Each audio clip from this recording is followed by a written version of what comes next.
a le cigare, il a le foin. Mais Kayo.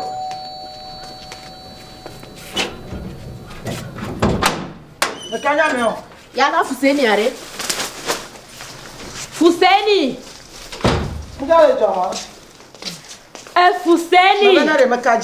Yaga va la yo Fousseni na nya be maka 10 000. Debla. Boera. Le gars il a. Wada no la vie. Obedina. Mo debla la yo Fousseni na nya. Fousseni. Ah oh mieji. Que a peu nuit à la sio. Oh buta le me. Il va raya khonanya. Ma bombonka. Ma boncho. Un gommede. Il le ploya gaya do. Ne le va là-bas continue bon il va tona ya gaya. Yawo. Fousseni le vole into e. Ya. Un dita la penti là. Est-ce que tu n'as fait qu'avec une vie violée? Nous n'avons fait qu'au drame de l'air. Nye chona chiena. Yelo wa chona na. Nka jipo nyoni ba vie dia ko. Mabona. Fousseni. Ha? Bagala ya magro anya.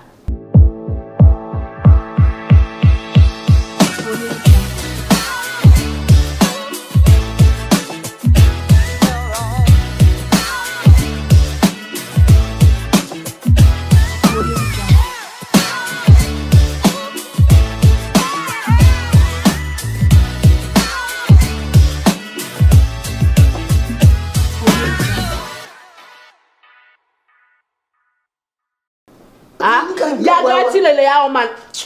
Benad e dit la penti là. Non nous poter non na ba ila ni do comme là. Mais wow. Nyaka. Hey. On parle. Qui roule là? Yaga ne vai. Ne vai. Hey. Yaga kana vai fika. Ne vai ware. Ne fu mo ja puta gbanye ma ba no bia. Wa na puta gba ba no fi. Enyama ipo be ya. Oh. Meka? Enyama iba po me. Ba po me ya, meka ba po me. Ngemiawo. Ngemiawo enya ka. Ha? Wa ko da shi fa te wi do fi. Ba le ba banke o ya. Oh no. Vivi se ma me. Ma wori me ko mo anu popo. Ma me me ko mo wanka. E gomere. Ye gomere cho. De le ba vivi se ma na ba gomere. Mais ya ne bi jo fe me ya pota gba ni ma va no gia. Ah. Ba gbo le popo so ba wu. Le pote gba ba yi. Ni mi ado home. Choga na mago. Ni me ya jo cho. Na ni ba mi boyo adu. Ko de baya. Pour non mon Togo la paix madame. Nyama ka ja fo la paix à mon Togo. Plon, m'di pe de vie yo, m'podi salpite yo. De vous à chao, à si chala la ni gba vie yo. Gbeman la gbeman, gbedido yo. Avant non popo na le nyeto apenye me. Oh mama. My heart. Hey, je kasi chama pour tout mon. Hey, mi kulado. Quoi bete a? Kulado. Mama, pas gabe he hone alo. Mo metena na ndeka la pia mo to nya no ti ofa. Allez, kulado. Mi Togo. Mama mi Togo. Oh mama. Mama no te la. Ne ma te kula igba no. Oh mama. Oh mama. Ka nyama ku kwa da mare. Majo la se. Ba ni po wi ni wa. Po wi ni wa. Oh, il a mi Togo. Po wi ni wa. Mi po wi ni wa. Ma de ku. Eh, kaba be ya ko kulado. Kulado tu bioro nyaka me nyama no nyaka nyepani. Kulado tu bioro. Mo wele nya ble nya sema na nyi to ma ni po kwari. Baba kulado tu bia odo. Bo na nyaka me nya. O mo de kukula. Nyaka me nya. Mo de kukula. No papa me nya nyaka. Me nyi egbele. E we gbe den mana we.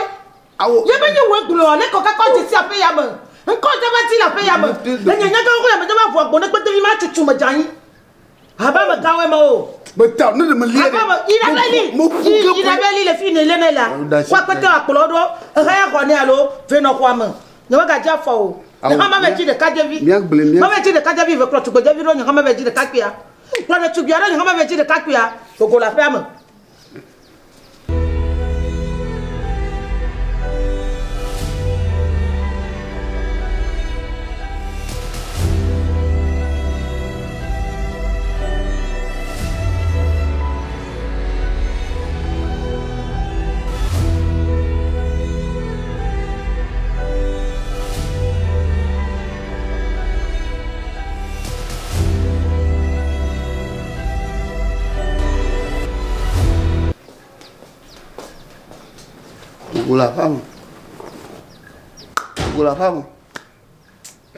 Togo Togo la femme. Eh, Dieu, Dadédé. Togo la femme. Togo la femme. Mais je m'en dis pas golo. Dieu, Togo la femme.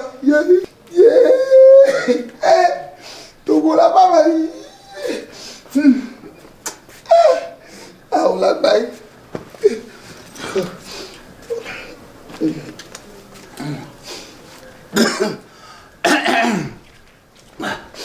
Hey, Togo la femme.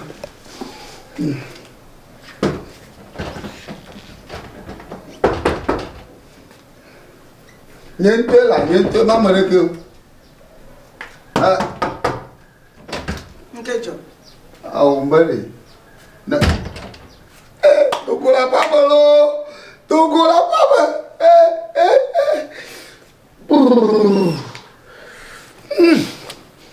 Des vieux d'abord le mène. Des vieux du haut du zone. Des vieux on est que l'eau, oui. Oh! Togo la femme. Des vieux boulot, des vieux. Des vieux boulot, oui. Oh! Togo la femme. Togo la femme.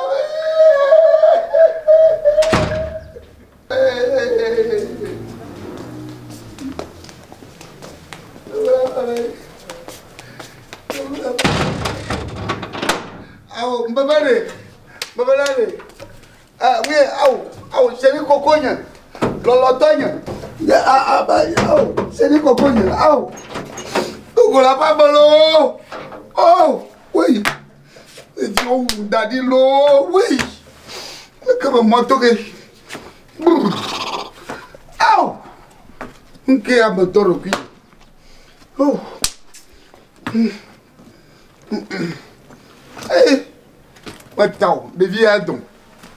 Ne me lire, ne me lire. Oh, Agbonya Lachi. Voilà. Oh la baba.